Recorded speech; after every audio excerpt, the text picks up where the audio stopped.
بسم اللہ الرحمن الرحیم۔ السلام علیکم۔ عورتوں کو حیض کی سزا کیوں ملی؟ اکثر کہا جاتا ہے کہ عورتوں میں حیض کی ابتدا بنی اسرائیل سے ہوئی، جبکہ کچھ کہتے ہیں کہ سب سے پہلے حیض حضرت حوا علیہ السلام کو آیا، جو کہ ان کے لیے اللہ کی طرف سے سزا تھی۔ آج کل اس موضوع پر بہت سی ویڈیوز چل رہی ہے کہ جن میں گمراہ کن باتوں کے ذریعے مسلمانوں کے ایمان خراب کرنے کی کوشش کی جا رہی ہے، اور بنا سوچے سمجھے ہم اس بات کو مان رہے ہیں کہ حیض ہم سب کی ماں حضرت حوا علیہ السلام کے لیے ایک سزا تھی، جبکہ ایسا ہرگز نہ تھا۔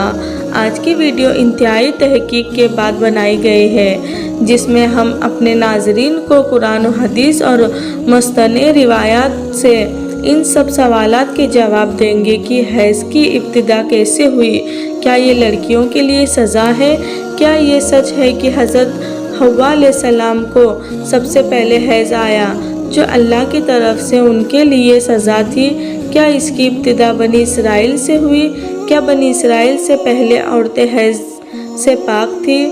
ابن خلدون، عبد الرزاق اور مسند اسحاق میں حضرت عبداللہ بن مسعود رضی اللہ تعالیٰ عنہ اور حضرت اسماء سے اس طرح روایت نقل کی گئی ہے کہ بنی اسرائیل کی عورتوں کو یہ اجازت تھی کہ مردوں کے ساتھ مسجد میں جا کر نماز پڑھتی تھی۔ مردوں اور عورتوں کے درمیان ایک پردہ لٹکایا جاتا تھا۔ پھر ایک دن ایک لڑکی مسجد میں نماز ادا کرنے کے لیے آئی۔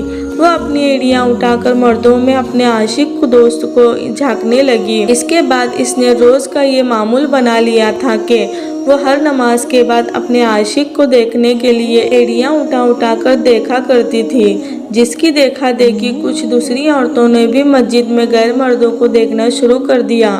چنانچہ ان کو مسجد میں جانے سے روکنے کے لیے اللہ پاک نے ان پر حیض مسلط کر دیا۔ کچھ لوگوں کا کہنا ہے یہ کہ حیض کی ابتدا اسی دن سے بنی اسرائیل سے ہوئی تھی، جو کہ غلط ہے، کیونکہ مفسرین اس روایت کی تفسیر میں بیان کرتے ہیں کہ حیض کی بیماری معمولی نہ تھی، بلکہ بنی اسرائیل کی عورتوں کو مسجد میں گناہ کرنے کی خدا نے ایسی سزا دی کہ 4 مہینے تک مسلسل عورتوں کو حیض رہا، جس کی وجہ سے عورتوں نے مسجد میں جانا ہی بند کر دیا تھا۔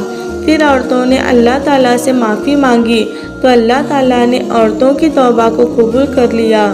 یہ عذاب عورتوں پر ختم ہو گیا۔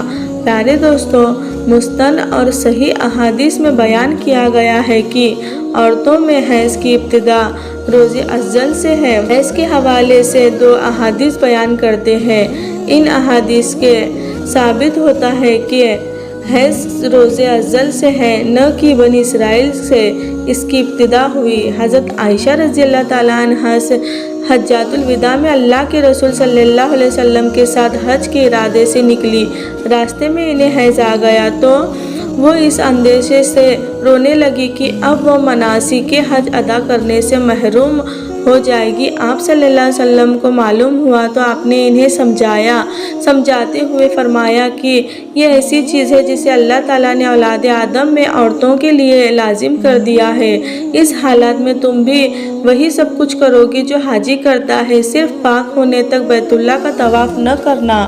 بالکل اسی طرح ایک احادیث سے حضرت سلمہ رضی اللہ تعالیٰ عنہ سے بھی مروی ہے کہ حضرت سلمہ بیان کرتی ہے کہ ایک موقع پر میں رسول اللہ صلی اللہ علیہ وسلم کے پاس بیٹھی تھی کہ مجھے حیض آنے لگا۔ میں وہاں سے اٹھ گئی۔ آپ صلی اللہ علیہ وسلم نے دریافت کیا کہ میں نے بتایا کہ مجھے حیض آنے لگا ہے۔ آپ نے فرمایا یہ ایسی چیز ہے جسے اللہ تعالیٰ نے آدم کی بیٹیوں پر لازم کر دیا ہے۔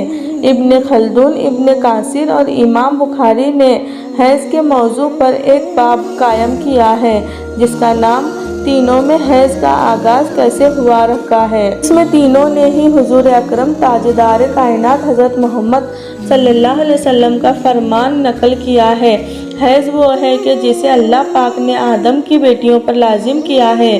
اب ہمیں اس سوال کا جواب تو مل چکا ہے کہ حیض کی ابتدا بنی اسرائیل سے نہیں ہوئی، بلکہ اس کی ابتدا حضرت آدم کے ہی زمانے سے ہو چکی تھی، کیونکہ حضور اکرم نے فرمایا کہ علامہ ابن حضرت عسقلانی اور فتح